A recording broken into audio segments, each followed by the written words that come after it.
we only do businesses in commercial cities.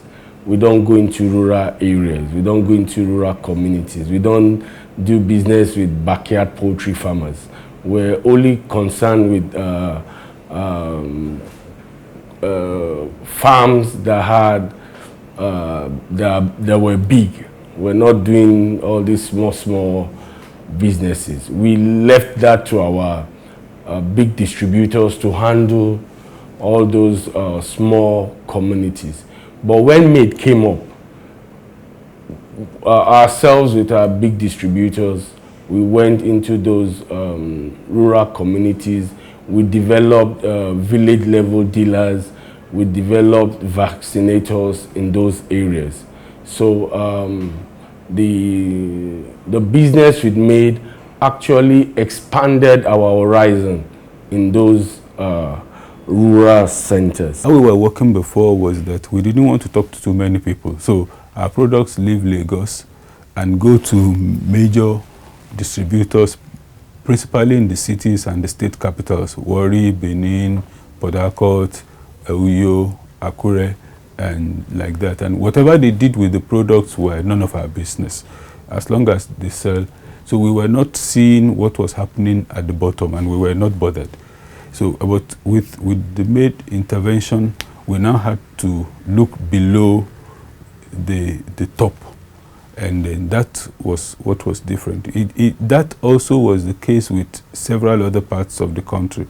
In keeping with the philosophy of limiting our exposure, we were dealing with the major farms, major distributors, and it was up to them to either sell also to major farms or to interact with smallholders, backyard farmers. When we started the MAID intervention, we then found out, in our case, that a number of our products were useful to smallholder farmers, but were not applicable to their situation. A case in point would be a product like Ganadoxil and rofloxacin in this picture, which is an antibiotic that sometimes farmers need to deal with issues, and then you present a 1 liter presentation, which is too much for a backyard farmer. So we had to start thinking of how to make the products available to them in quantities that they could afford, or quantities that applied to their need. I started vaccination when Zygosis approached me and said, like, what are you doing in Akure? I said, nothing. I'm still looking for government job.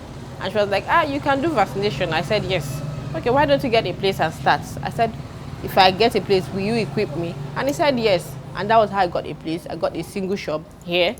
And then he gave me products, he gave me vaccines. Then they had this 50 doses vaccine that he just gave me, like, when I use it, if I'm able to build some, I should pay him.